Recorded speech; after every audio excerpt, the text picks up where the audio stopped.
When it comes to video games in the year 2020, there were ups and there were downs, sometimes bonded together.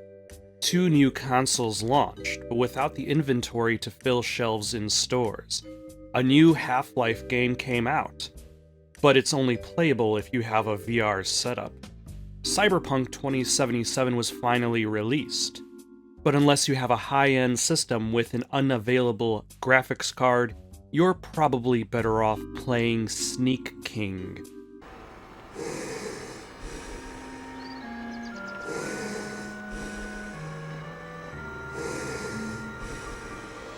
Regardless of this, many great games came out last year. The Final Fantasy VII Remake, at least its first part, finally came out. Assassin's Creed Valhalla brought the franchise to a new, different mythology.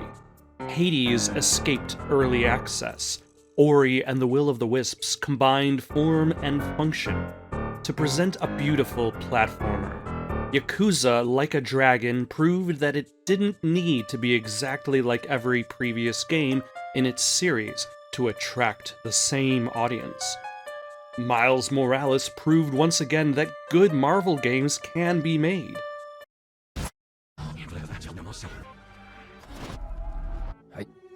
I played none of these games last year.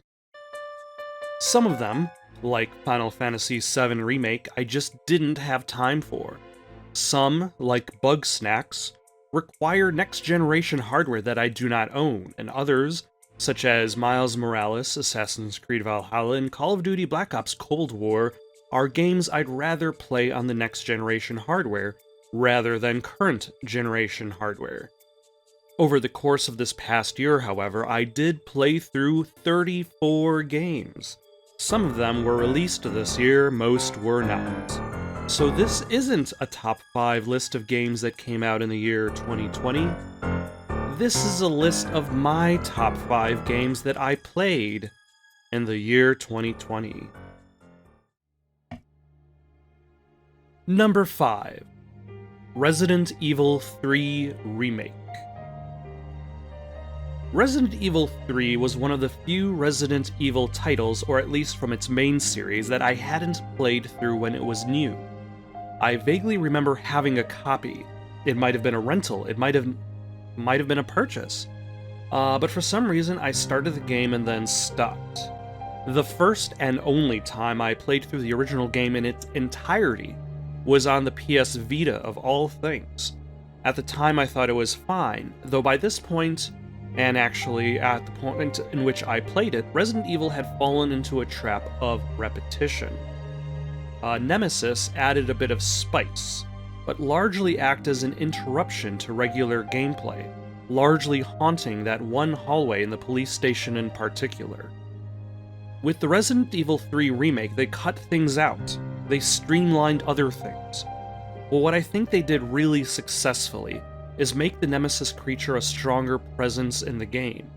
He's not just there to interrupt you while you're backtracking for puzzle items.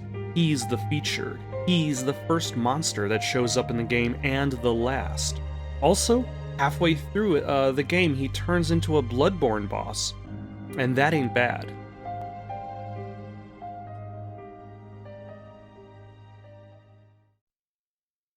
Number 4.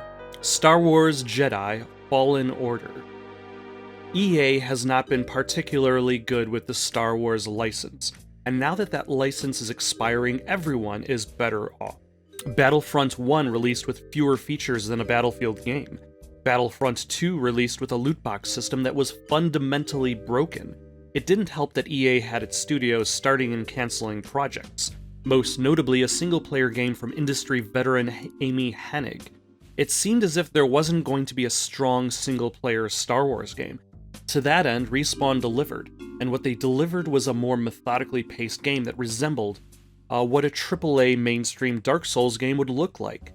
It brought in functions that were expected from a Souls game, checkpoints that respawn enemies, experience points that have to be reacquired from enemies that defeated you, combat that rewarded careful observation, along with well-timed dodges and parries. At the same time, it was a simpler experience. with a skill tree that didn't care about soft caps.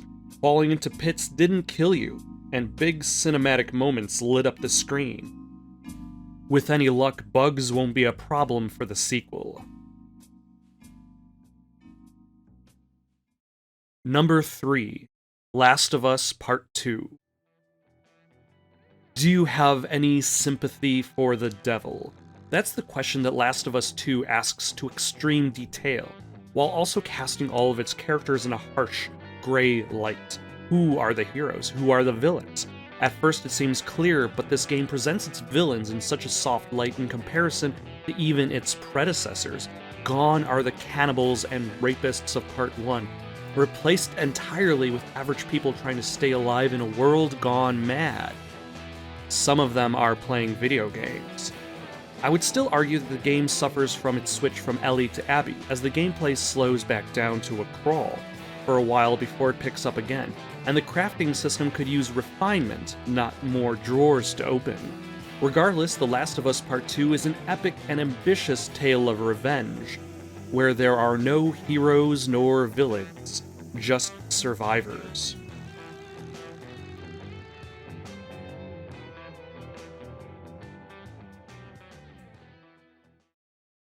Number 2. Dusk. When I saw Dusk for the first time on the Steam store, I ignored it. I had checked off the box that said ignore so that I would never see it again because, much to my ignorant eyes, it looked highly mediocre. I was very, very wrong. Dusk was amazing. It was more than just a callback to games of its ilk, to the time when Quake ruled the DSL and 56K lines. It presented itself as a low-poly shooter, but it's more than that. It elevated its aesthetic through clear level design, monstrous enemies, and high-octane action that makes for a better game than a lot of the games it was inspired by. Do not be like me and ignore Dusk. Learn well from my failure. Learn well indeed.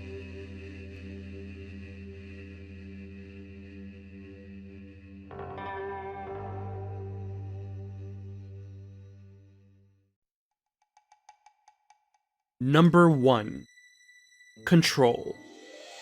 It probably should be noted that I walked into this one with a bit of bias. I love Remedy.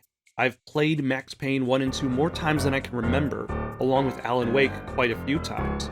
This past experience, however, could only scant prepare me for the action tour de force, a game much like Alan Wake where the story and the gameplay are so interwoven they could barely be considered as separate entities. So when you find yourself fighting against a floppy disk that's launching postal tubes at you, or a sentient being on an alternate plane within a refrigerator, it all works to serve an internal logic that gives reason to the strange manifestations that walk through the halls of the oldest house. Wondering what got snubbed?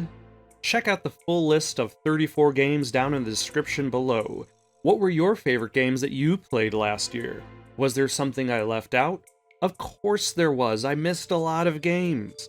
Got any suggestions for something to play next? Leave them down in the comments below. Don't forget to like and subscribe, and have yourself a good night.